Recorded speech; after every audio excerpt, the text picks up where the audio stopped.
My dear, నాకు ఈరోజు మనసు బాగోలేదు. ఎందుకో భయం వేస్తోంది. నాకేదో ఆపద వచ్చేలాగా అనిపిస్తోంది.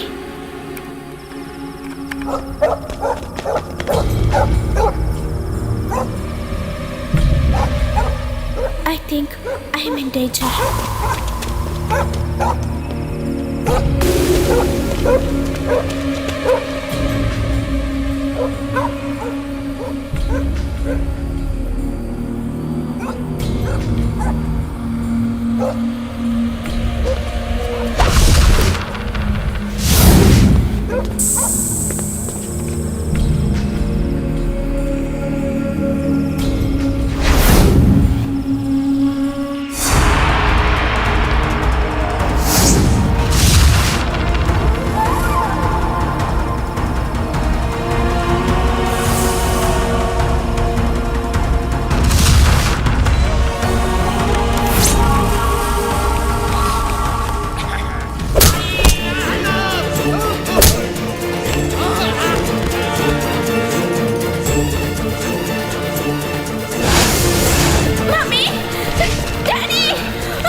Daddy, Daddy,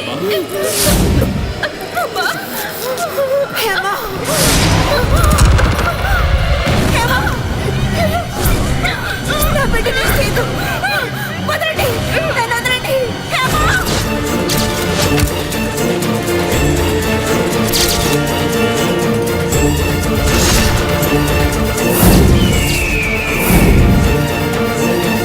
మిస్టర్ సతారాం, మీకెవరి మీదైనా అనుమానం ఉందా? నో. అయితే నువ్వు కూడా ఏం చూడలేదా? అవును సార్, దెబ్బ తగిలి కింద పడడం మాత్రమే నాకు గుర్తుంది, అంతకు మించి తెలీదు. నిన్న రాత్రి మీరు ఎక్కడికి వెళ్ళారు? నా చెల్లెలు మీరా ఒంట్లో బాగోలేదని వాళ్ళ ఇంటికి వెళ్ళాను. హేమకేమైనా లవ్ అఫేర్ ఉందా? నాకేమీ తెలియదు సార్, నన్ను అడగండి ప్లీజ్. మిస్ అయిన హేమ గదులు దొరికింది సార్. అనుమానపడే విధంగా అక్కడ ఏమీ లేవు సార్.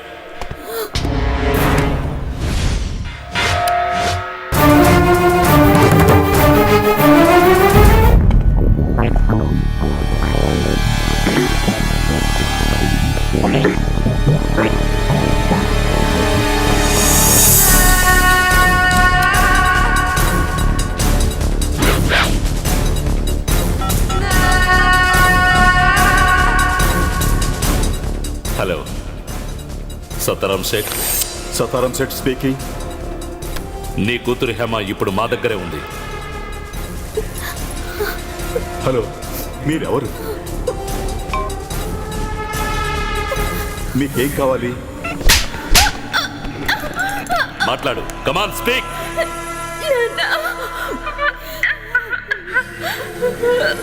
ప్లీజ్ నాన్న, నాన్న ప్లీజ్. ఇప్పుడు అర్థమైంది కదా? ఏమిటండి వాళ్ళు ఏమంటున్నారు? వాళ్ళు చెప్పిందంతా నేను మొబైల్లో రికార్డ్ చేశాను. మనం త్వరగా ఈ మెసేజ్ని పోలీసులకు చెప్పాలి. త్వరగా పోలీసులకి చెప్పండి, జల్దీసే.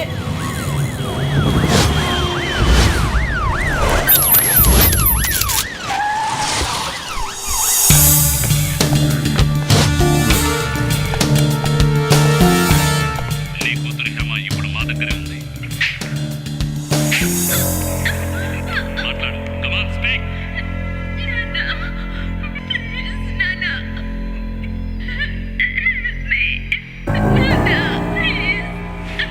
ఇప్పుడు అర్థమైంది కదా? డబ్బిచ్చి ప్రాబ్లం సాల్వ్ చేసుకోవడానికి సత్తారాం సెట్ సిద్ధంగా ఉన్నాడు కదూ? అవును సార్. డబ్బు అడగకుండా వజ్రాలే కదా కిడ్నాపర్స్ అడిగేది, 25 కోట్ల విలువైనవి. Your right sir. వాళ్ళు డబ్బులు అడగకుండా వజ్రాలు ఎందుకు అడుగుతున్నట్టు? అది అది హ్యాండిల్ చేయడానికి ఈజీగా ఉంటుంది. దోసెట్లో సరిపోయే ఏ గ్రేడ్ వజ్రాలు కోట్లు విలువైనవి. Good idea sir. ఈ వ్యవహారాలేవి ఇంకా మీడియాకి తెలియపరచలేదు కదా? లేదు సార్. తెలియకూడదు, పెద్ద పెంట అయిపోతుంది. ఈ రోజు మొదలుకొని ఇంకొక 4 రోజుల్లో అసెంబ్లీ బై ఎలక్షన్స్ ఉన్నాయి. ఊహించుకుంటేనే భయంగా ఉంది. దానికి తోడు ఈ విషయం తెలిసిందంటే అంతా గోవిందే. సత్తారాం అసలే పిరికోడు, వజ్రాలు ఇవ్వటానికి వెళ్ళలేడు. ఇక మిగిలింది అతని స్టాఫ్. వాళ్ళ మీద అతనికి అస్సలు నమ్మకం లేదు. పోతే మీ మనసులో అటువంటి సమర్థుడు ఎవరైనా ఉన్నారా? ఉన్నాడు. Who is he? Man of friction, known as bullet speed. Is it me? No, Lakshmi Narayana. ఆ కార్పెంటరా?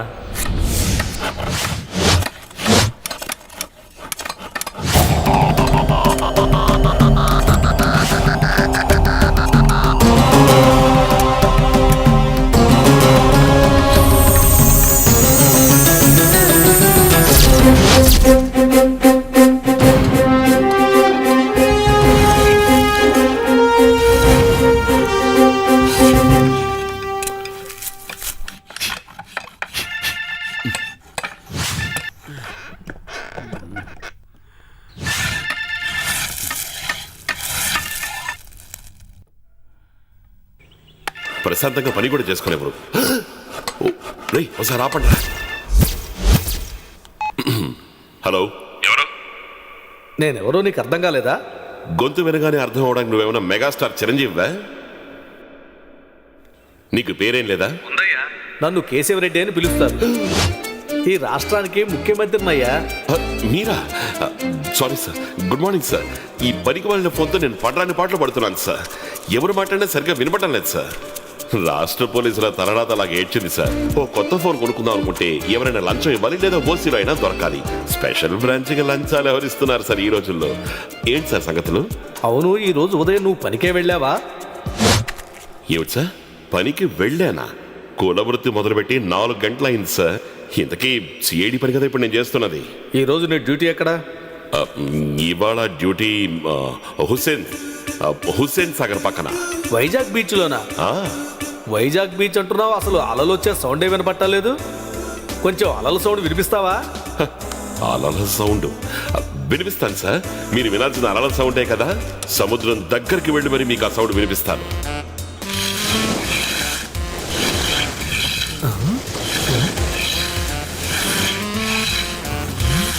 వినిపిస్తోందా సార్?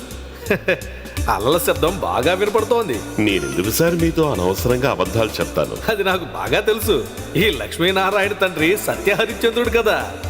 అయ్యో సంతోషం. పొద్దున్నే మీ నోట్లోంచి చాలా చక్కటి మాటలు విన్నాను. ఈరోజు అదృష్టం అంతా నాదే.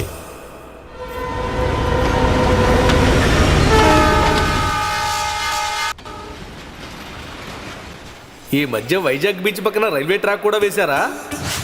అబద్ధాలు చెప్పడంలో నువ్వు అతనికంటే కరుణుడివి. అలల శబ్దంతో పాటు రైలు శబ్దం కూడా వినపడుతోంది. సౌండింగ్ లో రెహమాన్ని మించిపోయావు. రైల్వే వాళ్ళకి తెలియకుండా నువ్వు ట్రైన్ కూడా వేసేసావు అక్కడ. హలో హలో హలో, నాకేం వినపడలేదు. నాకు వినపడుతుంది, నువ్వు చెప్పు. అది వినపడలేదు. చెప్పింది చాలు కానీ వెంటనే ఇక్కడికి రా. సార్ ఒక 1 అవర్. No hour, immediately. మేధావి మేధావి అనుకుంటున్నాడు. వెంటనే పని కానివ్వండిరా.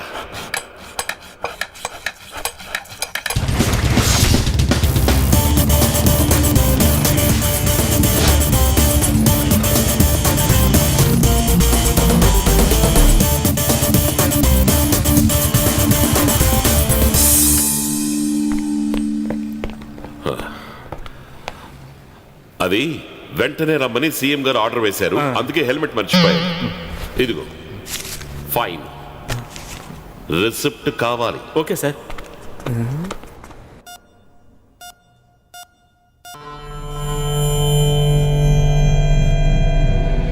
మీడియా వాళ్ళు వచ్చేసారా?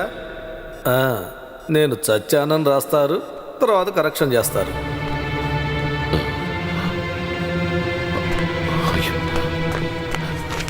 ఏమైంది సార్? సారీ సార్, ఏమైంది సార్? ఏమీ లేదయ్యా, చిన్న టెన్షన్ అంతే. పొద్దున్న వ్యాయామం చేస్తున్నప్పుడు ఏదోలా ఉందన్నారు. తీరా చూస్తే హాస్పిటల్కి రావాల్సి వచ్చింది. అమ్మయ్యా. ఏమీ లేదు సార్, ఈసీజీ నార్మల్గానే ఉంది. అయినా డీటెయిల్గా అన్నీ చెక్ చేయాలి సార్. ఈ వ్యాయామాలు అవి వద్దని చెప్పాను కదా. నువ్వెప్పుడు అలాగే చెప్తూ ఉంటావు.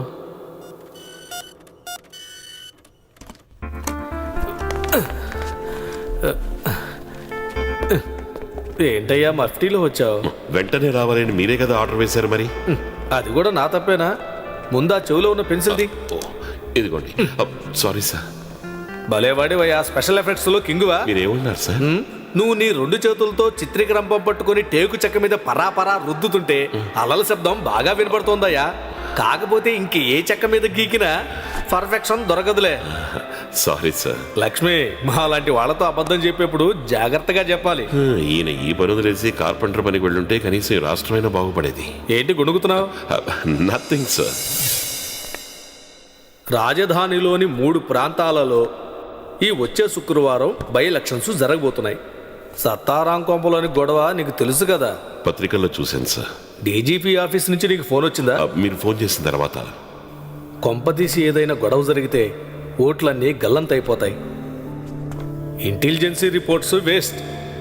3 సీట్లలో 1 సీటే రూలింగ్ పార్టీకి దొరుకుతుందని వాళ్ళు అనుకుంటున్నారు. అది కూడా ఎంతో కష్టం మీద.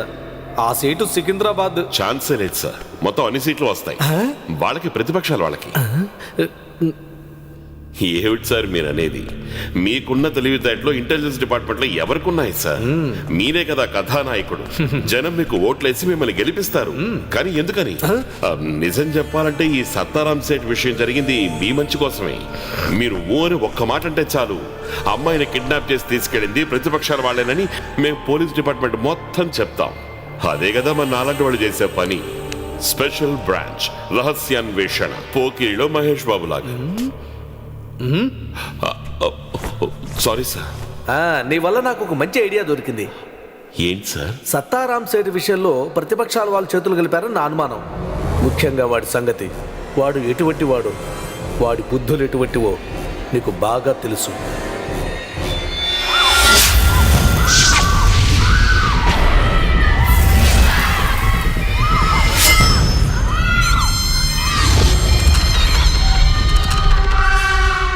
పులివెందుల హత్య కేసులో నేను పరారీలో ఉండగా పోలీసులు నా కోసం వెతుకుతున్నప్పుడు మీ నాన్న నన్ను కాపాడి తన భార్యని అనవసరంగా పోగొట్టుకున్నాడు. నీ చిన్నతనంలోనే నీ తల్లిని నువ్వు కోల్పోయావు. ఎమోషనల్ బ్లాక్మెయిలింగ్ చేసి నా చేత పాడు పనులు చేయిద్దామనేదే మీ ఉద్దేశమా? ఆ ఉద్దేశం మానుకోండి సార్ ప్లీజ్. బ్లాక్మెయిలింగా? ఇందులో ఎటువంటి బ్లాక్మెయిలింగ్ లేదే. బై ఎలక్షన్స్ జరుగుతున్నప్పుడు ఇటువంటి విషయాలు బయటపడకూడదు అనుకున్నాను అంతే. నా పర్సనల్ ఇంట్రెస్ట్ అని అనుకో. ఇటువంటి విషయాలు నిన్ను తప్ప నేను ఇంకెవరిని నమ్మి ఇవ్వగలను చెప్పు? సిగ్గు లేకుండా కిడ్నాప్ చేసిన వాళ్ళకి లంచం ఇచ్చి వాళ్ళ దగ్గర నుంచి బాధితుల్ని కాపాడి తీసుకురావడం మాలాంటి పోలీసులకు అవమానం సార్. అయినా తెలిసి మీరు చేయమంటున్నాను. What for? Rajasekhar, Ranjan film, దీని వెనక వేళ్లలో ఎవరో ఒకరి హస్తం ఉంటుందని మీరు అనుమానిస్తున్నారు. అలా కాదయ్యా, ఇంకేమైనా కావచ్చు. ఆ సత్తారాం సేటు రాజశేఖర్ గారి మధ్య మనీ డీలింగ్స్ ఉంటాయి.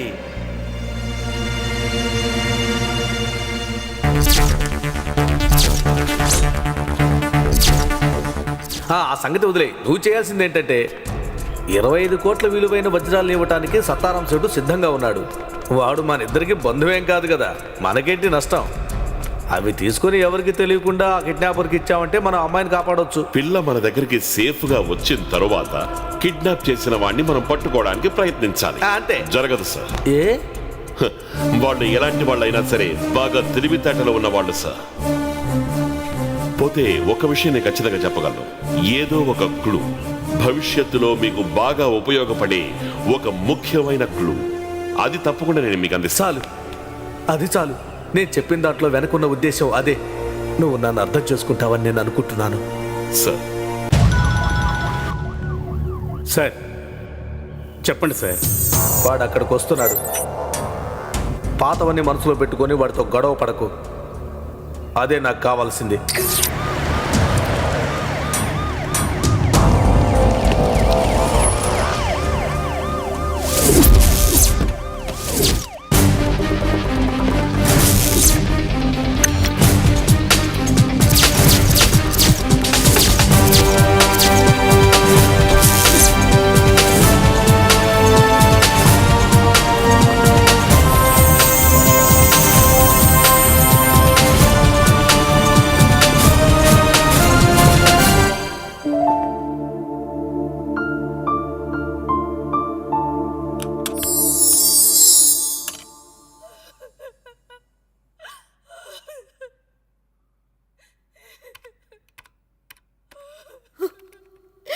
వాళ్ళు అడిగిన డైమండ్స్ వాళ్ళు అడిగిన క్వాలిటీలోనే ఉన్నాయి.